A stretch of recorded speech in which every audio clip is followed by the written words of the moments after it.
రాయలసీమ ఒకప్పుడు రతనాల సీమ, ఇప్పుడు కన్నీటి సీమ, కరువు సీమ.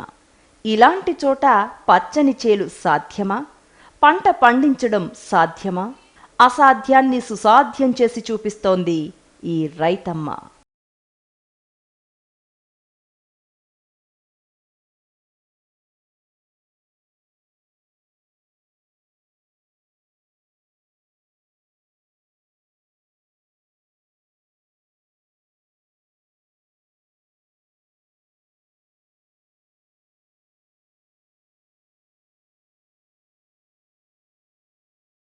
పంట పండాలంటే, ఏపుగా ఎదగాలంటే, 4 పైసలు మిగలాలంటే రైతు ఏం చేస్తున్నాడు? బహుళజాతి కంపెనీల విత్తనాలు కొంటున్నాడు. బడా కంపెనీల ఎరువులు, పురుగుమందులు వాడుతున్నాడు. అయినా జరుగుతున్నదేమిటి? రైతుకు ఒరుగుతున్నదేమిటి? అప్పులేగా, ఆత్మహత్యలేగా. ఇప్పుడిప్పుడే రైతుల ఆలోచన మారుతోంది. పంట పండించే విధానాన్ని మార్చుకోవాలనే ఆలోచన మొదలైంది. అలా ఆలోచన ధోరణి మార్చుకున్న రైతుల్లో నాగలక్ష్మి ఒకరు.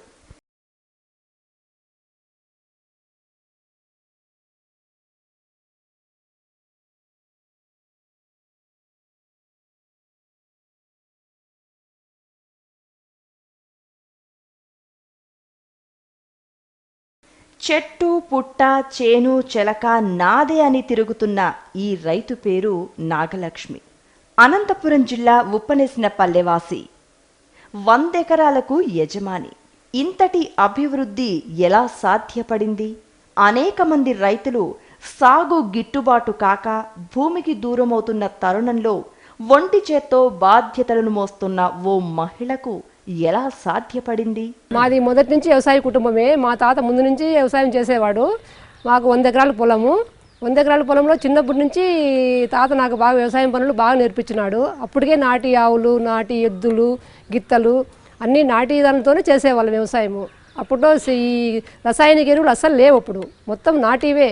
అసలు అప్పుడు వచ్చి పైర్లకు ఏది రసాయనిక ఎరువులు వేసేవాళ్ళే కాదు. మొత్తం ఆకు, అల్లము అన్నీ వేసి పండించేవాళ్ళు. అప్పుడు ఏ చీడపీడలు లేవు. వాటి నుంచి కొన్ని ఏళ్ళు, ఒక 20 ఏళ్ళు అదే పద్ధతిలో చేసినారు. మళ్ళీ 30 ఏళ్ళు అప్పుడు వచ్చి ఈ రసాయన పద్ధతిలో దిగినారు.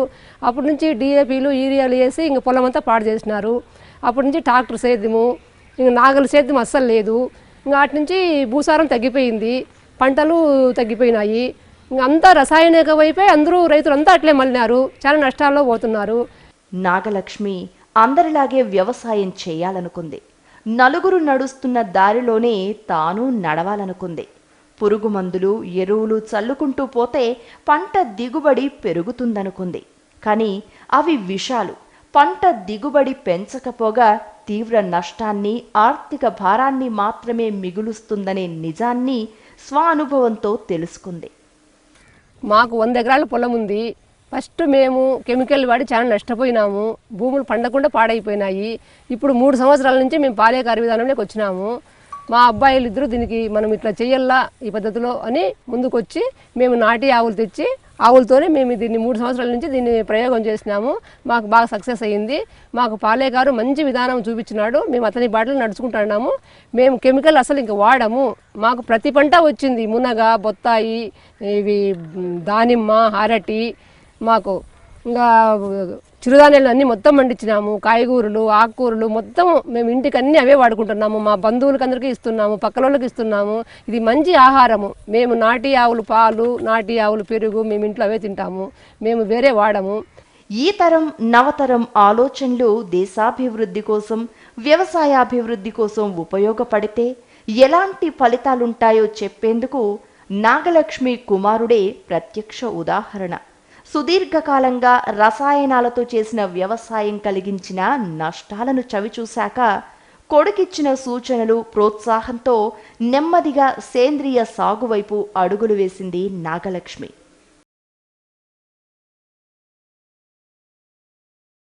మా కొడుకు పాఠశాల ఇంజనీరు. ఇంకా అయిపో సాఫ్ట్వేర్ జాబ్ చేసుకుంటూ 10 సంవత్సరాలు బాగా కష్టపడినాడు, జాబ్ చేస్తున్నాడు. లాస్ట్లో అయిపోయి ఎందుకు ఆలోచన వచ్చింది. వచ్చి పాలేకారు విధానంలో మీటింగులకు పోయినాడు. అక్కడక్కడ మీటింగ్లు పోయిన తర్వాత అయిపోయి ఎందుకు ఆలోచన వచ్చింది. 3 సంవత్సరాలప్పుడు ఇంటికి వచ్చేసినాడు. వచ్చి మనము పాలేకారు వ్యవసాయం చేద్దాము అన్నాడు. ఎట్లా అంటే మనం ఫస్ట్ నాటి ఆవులు తెచ్చుకొని మనం ఆలోచన చేయాలా అని చెప్పినాడు. సరేలేపా అన్నాము. ఇంకా చిన్నబ్బాయి అశోకు ఆయప్ప ఇంటర్ సెకండ్ ఇయర్ అయిపోయి వ్యవసాయంలోకి వచ్చేసినాడు. సరే అశోకు నేను ఆయప్పకు హామీ ఇచ్చినాము, సరేలేపా చేద్దామన్నాము. అప్పుడు నాటి ఆవులు గోరెంట్లకు పోయి 2 ఆవులు 30,000 పెట్టి 2 నాటి ఆవులు తెచ్చినాడు. తెచ్చి వాటి నుంచి మేము మొదలు పెట్టినాము. ఫస్ట్ పాలేకారి విధానంలో గోమూత్రంతోనే మేము అరటి సాగు చేసినాము. అరటిలో ఫస్ట్ పంట ₹1,00,000 పెట్టుబడి పెట్టింటే మాకు 10 లక్షల దాకా ఆదాయం వచ్చింది. అరటికి అసలు ₹1 కూడా మేము ఖర్చు పెట్టకుండా పంట తీసినాము. రసాయనిక ఎరువులు అస్సలు వాడలే. దాంట్లో అంతర పంటగా అలసందలు పెసులు మేము అంతర పంటగా వేసినాము. చాలామంది వచ్చి చూసి చాలా బాగుంది, మంచి పని అని చెప్పినారు. ఇప్పుడు నాగలక్ష్మి చేసేదంతా సేంద్రియ సహజ వ్యవసాయమే. ఘన జీవామృతం, ద్రవ జీవామృతాన్ని సాగులో విరివిగా వాడుతూ పంట ఖర్చు తగ్గించుకుంటూ పంట దిగుబడి పెంచుకుంటూ లాభంలా సాగును చేస్తోంది. ఇతర రైతుల కన్నా భిన్నంగా అధిక వ్యవసాయ ఉత్పత్తిని సాధిస్తోంది.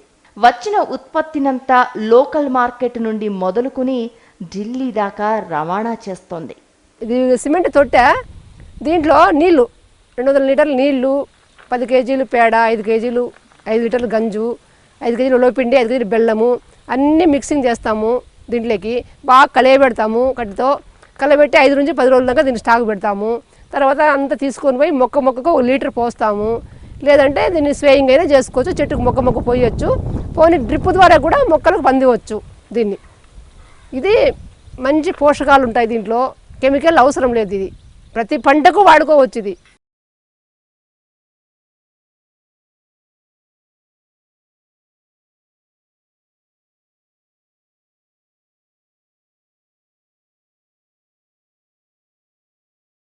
జీవామృతం, ఘన జీవామృతాన్ని తానే స్వయంగా తయారు చేస్తుంది నాగలక్ష్మి. అందుకోసం ఓ ట్యాంకుని నిర్మించి ఆవు మూత్రం, ఆవు పేడ, ఇతర ఆకులతో జీవామృతాన్ని తయారు చేస్తుంది. ఇది ట్యాంకు. దీంట్లోకి నీళ్ళు వదిలి పేడ, గంజు, పిండి అన్ని దీంట్లోకి వదిలినామంటే ఇదే ఫిల్టర్, దీంట్లోనే ఫిల్టర్ అవుతుంది. ఫిల్టర్ అయిన తర్వాత ట్యాంక్ ద్వారా మళ్ళీ బయటికి పంపిస్తుంది. మనం ఇది ఫిల్టర్ అయినాక దీన్ని తీసుకొని మనం మొక్కలకు పోయొచ్చు. ఇది ఒక ట్యాంకు, దీన్ని కూడా ఉపయోగించుకోవచ్చు.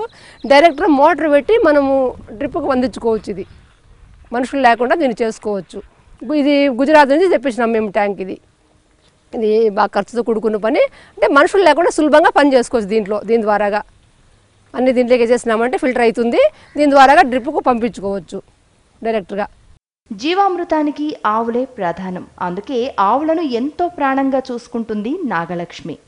ఇది నాటు ఆవు. ఈ ఆవులు మేము ఇక్కడ వేరే ఊరి నుంచి తెచ్చినాము. పేడ, గంజు దీన్నే తీసుకొని మేము జీవామృతము, ఘనజీవామృతము వాడుకుంటాము. ఇవి చాలా మంచి ఆరోగ్యమైన జంతువు. ఇది నాటి ఆవు. మాకు వ్యవసాయానికి కూడా ఇవే ముఖ్యంగా. మాకు ఇప్పుడు 100 ఎకరాల పొలానికి కూడా మాకు ఇవే జీవనాధారుగా, ఒక ఎరువుకు, పాలు, మజ్జిగకు అన్నిటికీ మాకు ఇవే ఇప్పుడు.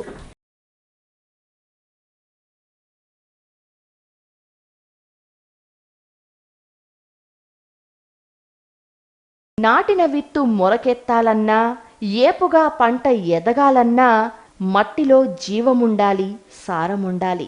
నిత్యం టన్నుల కొద్దీ వాడుతున్న క్రిమి సంహారక పురుగు మందుల విషాలు మట్టిలోని ఆ జీవాన్ని, జవాన్ని విధ్వంసం చేస్తోంది. అందుకే నాగలక్ష్మి మట్టికి ప్రాణం పోసేందుకు ముందుగా పొలమంతా మల్చింగ్ చేయడం నుండి మొదలు ప్రత్యేక శ్రద్ధ తీసుకుంటుంది. తెగుళ్ల నివారణకు జీవామృతాలను చల్లి మట్టి జవసత్వాల్ని కోల్పోకుండా జాగ్రత్త పడుతుంది. బ్రహ్మాస్త్రంతో పంటకు నష్టం జరగకుండా చూసుకుంటోంది.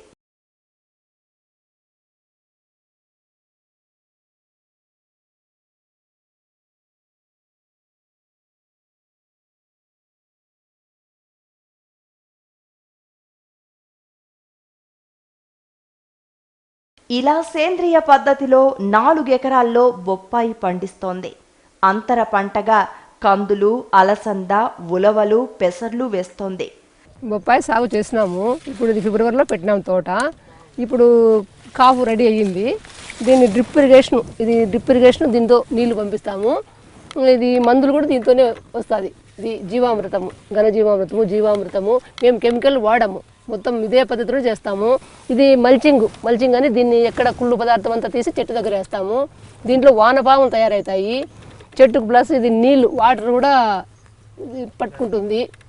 ఇదిగను ఇంకా వచ్చి మళ్ళీ ఇది రోగాలు వచ్చినప్పుడు కూడా వైరస్ అది ఏమైనా రోగాలు వచ్చినప్పుడు మేము జీవామృతము ఇది కషాయాలు, వేప కషాయము, నీమావస్త్రము, అగ్నాస్త్రము ఇవన్నీ కషాయాలు తయారు చేసి చెట్టుకు కొడతాము. దాంట్లో మళ్ళీ ఇప్పుడు ఈ పిండి నల్లి అనే వ్యాధి కొంచెం ఎక్కువ ఇదైంది. ముఖ్యంగా బొప్పాయి పంటకు పిండి నల్లి తెగులు ఎక్కువగా వస్తూ ఉంటుంది. కాయ దశలో ఉన్నప్పుడే ఆ కాయపై ఇదిగో తెల్లగా కనిపిస్తున్నదే పిండి నల్లి ఎక్కువగా పడుతుంది. అప్పుడు జీవామృతాన్ని ఆ కాయలపై పిచికారీ చేస్తారు. అప్పుడు పిండి నల్లి తెగులు పూర్తిగా నశిస్తుంది. చిన్నది ఇట్లా ముద్దలు ఇట్లా వస్తుంది, ఇట్లా వస్తుంది. ఇది పిండి నల్లి.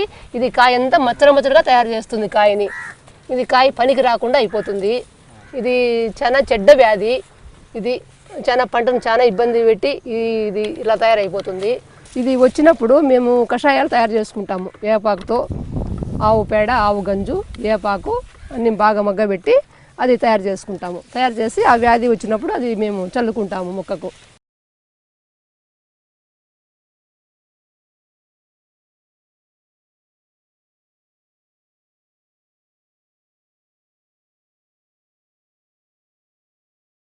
సేంద్రియ సాగులో ఎంతో ముఖ్యమైనది మల్చింగ్ పద్ధతి. ప్రతి చెట్టుకి ఇలా మల్చింగ్ చేసుకోవాలి. అంటే చెట్టు చుట్టూ ఓ గుంటలాగా తీయాలి. దీనినే మల్చింగ్ అంటారు. అలా చేయడం వల్ల చెట్టు నీటి ఎద్దడిని తట్టుకుంటుంది. తేమ ఆరకుండా ఎక్కువ కాలం ఉంటుంది. దీనివల్ల వానపాములు కూడా వృద్ధి చెందుతాయి. ఇదంతా మంచి ఎరువుగా తయారైపోతుంది. ప్రతి పదార్థము, ప్రతి ఆకు, పండు ఏదన్నా కానీ కుళ్ళు పదార్థము ప్రతి ఒక్కటి మనం చెట్టుకు వేసినామంటే మంచి ఆహారం, దానికి మంచి ఎరువుగా తయారైపోతుంది. దాంట్లో మంచి క్రిమికీటకాలు తయారయ్యి భూమిని బాగా గుల్ల చేసి ఎర్రలు తయారయ్యి భూమిని బాగా సత్తవ చేస్తాయి. ఈ కెమికల్ వేసి భూమిలో సారం లేకుండా భూమి అంతా పాడైపోయింది. ఇక్కడ భూమి చూడి బాగా మెత్తబడింది. చూడి భూమి ఎట్లా ఉందో చూడిది. ఇక్కడ పురుగులు, వానపాములు తయారైనాయి. చూడు ఎంత బాగుంది. చూడు భూమి ఎంత చూడు ఎట్లా గుల్ల అయిపోయింది. చూడు ఇంతకుముందు ఇట్లా భూమి వచ్చేది కాదు. ఇట్లన్నీ భూమిలో చూడు ఇవన్నీ జీవరాశులు అన్నీ చూడు ఎన్నో జీవరాశులు ఉన్నాయి. చూడు ఇవన్నీ ఇంతకుముందు మనము అవి ఆ మందులు వాడేటప్పుడు అసలు ఈ పురుగు అనేది లేదు. ఇక్కడ మన భూమి ఇంకా సత్తువలోకి వచ్చేసింది. మనకు పంటలు పండుతాయి. మనకి ఈ పాలేకారు విధానము మనకు నమ్మకం. ఈ బొప్పాయి పంటను పూర్తిగా సేంద్రియ పద్ధతిలో సాగు చేస్తోంది నాగలక్ష్మి. మొత్తం సాగు డ్రిప్ ఇరిగేషన్ ద్వారానే చేస్తోంది. 4 ఎకరాల్లో సాగు చేస్తున్న బొప్పాయి పంట ఎలా ఉందో మీరే గమనించవచ్చు.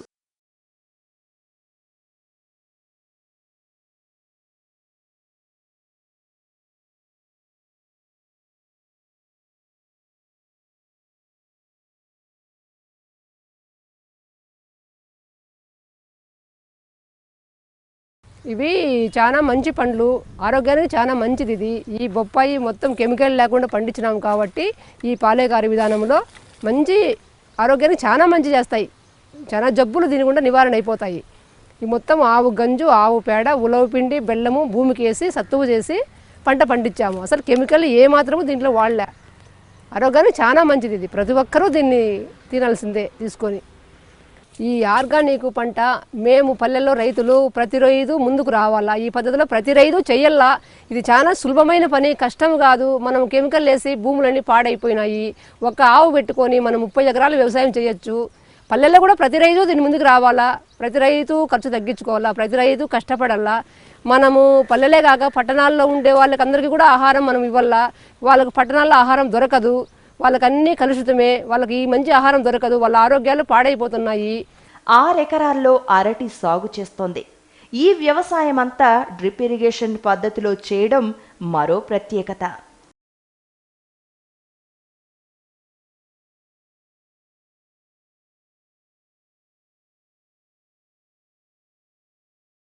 ఫస్ట్ పంట అయిపోయింది. రెండో పంట మామూలుగా దీనికి కూడా జీవామృతము, ఘనజీవామృతము అదే పద్ధతిలోనే చేసినాము మేము. అరటిలో చాలా బాగా వచ్చింది. ఇది కాక మేము ముందు ఫస్ట్ 3 సంవత్సరాల కింద కూడా చేసినాము. అది 3 పంటలు తీసినాము. అది చాలా భారీగా వచ్చింది. ఇంకా అది మనము ₹1,00,000 ఖర్చు ఉంటే 10 లక్షల ఆదాయం వచ్చింది. అట్లా మేము చాలా బాగా అరటి బాగా పండించినాము. ఇప్పుడు కూడా దీనికి కంటిన్యూ ఇదే వాడుతున్నాము. ఇది మంచి ఆరోగ్యమైన తిండి. ఇది కూడా అసలు కెమికల్ అంటూ అసలు దీంట్లో ఏమాత్రము వాడలే మేము. మొత్తం ఘనజీవామృతము, జీవామృతము దీనికి వేసినాము. దీనికి కషాయాలు ఏం అవసరం లేదు, దీనికి ఏ రోగము రాదు, చెట్టుకి ఇది జబ్బు లేకుండా ఇది కాస్తుంది. 10 ఎకరాల్లో దానిమ్మ సాగు చేయడమే కాదు, అంతర పంటగా కందులు, మునగను 10 ఎకరాల్లో సాగు చేస్తూ 3 ఎకరాల్లో బత్తాయి తోటకు ప్రాణం పోస్తూ బీర, గోరుచిక్కుడు, ముల్లంగిని సాగు చేస్తూ పంటల్లో వైవిధ్యం ఎలా ఉంటుందో, అంతర పంటలతో ఎలాంటి లాభాలుంటాయో తెలియచేస్తోంది.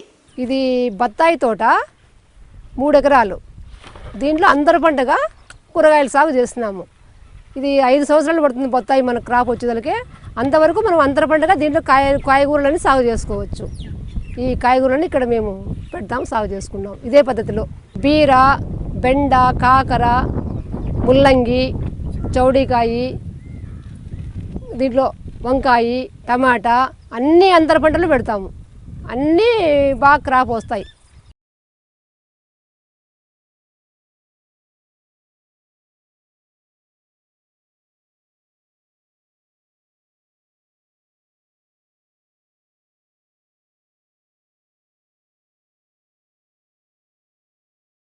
ఇది దానిమ్మ, దీంట్లో అంతర పంటగా బంతి, ఈ మునగ వచ్చి ఇది కంది తీసేసుకుంటాము. 6 నెలల తర్వాత కంది అయిపోతుంది, తీసేసుకుంటాము. ఇంకా మునగ వచ్చి దానిమ్మతో పాటు కొన్ని సంవత్సరాలు ఉండొచ్చు. ఇది కూడా మంచి ఆహారము. మునగ కూడా మనకు బాగా డిమాండు.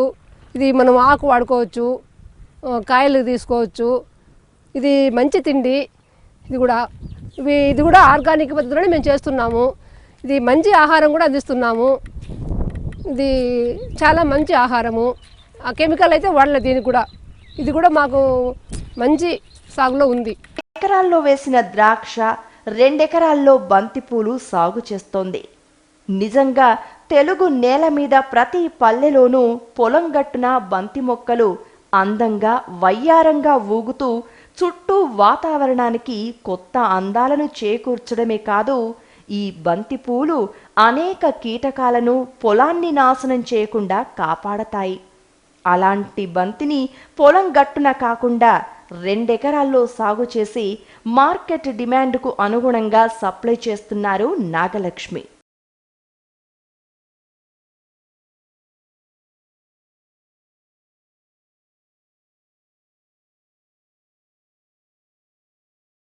మన హిందూ సాంప్రదాయకరము మంచి పంట.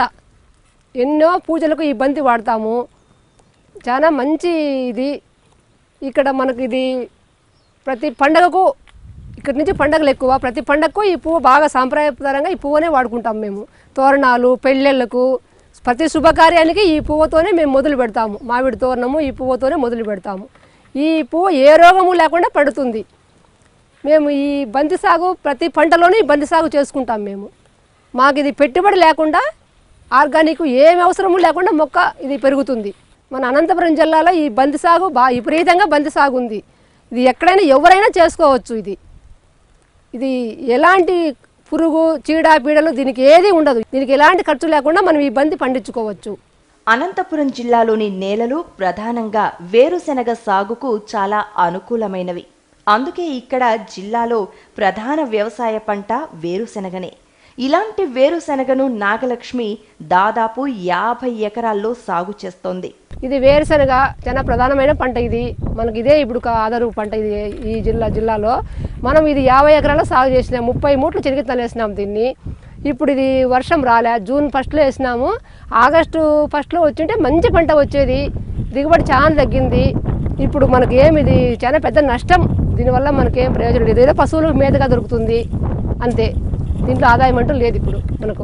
తనలాగా వ్యవసాయ విధానాన్ని మార్చుకోమని ఇతర రైతులకు నిరంతరం కౌన్సిలింగ్ ఇస్తుంది. అనేక మీటింగ్స్ ఏర్పాటు చేస్తుంది. ఇతరులు ఏర్పాటు చేసిన మీటింగ్లలో తన అనుభవాలు నిత్యం పంచుకుంటుంది. ఇతరులకు ప్రోత్సాహాన్ని అందిస్తోంది, స్ఫూర్తిగా నిలుస్తోంది. ప్రతి రైతు 1 ఎకరం ఉన్నా, 2 ఎకరములు ఉన్నా ప్రతి రైతు ఇదే పద్ధతిలో చేసుకోవచ్చు. మొత్తం కాయగూరలు, పండ్లు, పూలు ప్రతి ఒక్కరూ పండించుకోవచ్చు. ప్రతి రైతు ఈ పద్ధతిలో చేయొచ్చు. ఇట్లా ఈ పద్ధతిలో చేసుకున్నామంటే ఒకటి నష్టపోయినా మనకు ఒకటి లాభం ఉంటుంది. రసాయనిక ఎరువులు వాడకుండా మనం సేంద్రియ ఎరువులు వేసుకుంటే మనకు మంచి లాభాలు ఉంటాయి. ప్రతి రైతు ఈ పని చేసుకుంటే మంచిగానే ఉంటుంది. మనకి మంచి లాభాలే ఉంటాయి. భౌతికంగా జీవిత సహచరుడికి దూరమైన నాగలక్ష్మి మట్టినే నమ్ముకుంది, మట్టినే ప్రేమిస్తుంది. సాగు భూమే తన కార్యక్షేత్రం అనుకుంది. అందుకే పొలం మధ్యలోనే నివాసం ఏర్పరచుకుంది.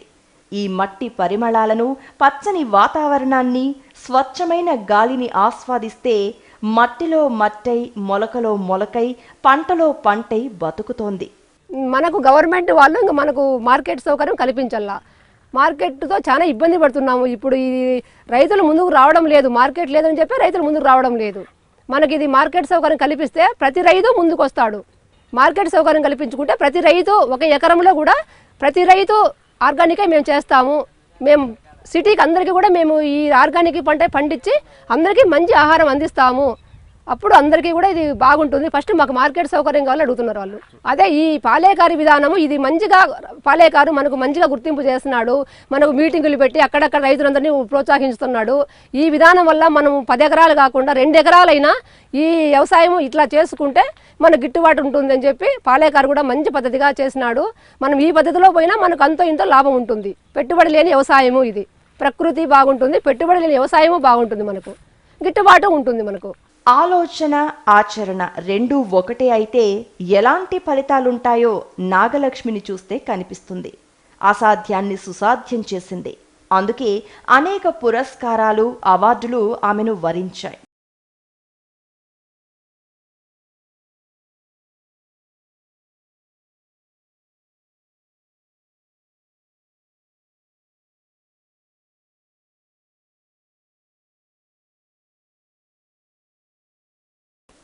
ప్రభుత్వం ముందుకొచ్చి ఇలాంటి వ్యవసాయాన్ని ప్రోత్సహిస్తే, మార్కెట్ సౌకర్యం కల్పిస్తే, గోదాములు ఏర్పాటు చేస్తే మరింతమంది రైతులు ముందుకొస్తారని, వ్యవసాయం వర్ధిల్లుతుందని అనుభవపూర్వకంగా చెబుతున్న నాగలక్ష్మి లాంటి రైతుల ఆలోచనను ప్రభుత్వం ఆలకించాలని కోరుకుందాం. నూతన వ్యవసాయ విధానానికి నాంది గీతం కావాలని ఆశిద్దాం.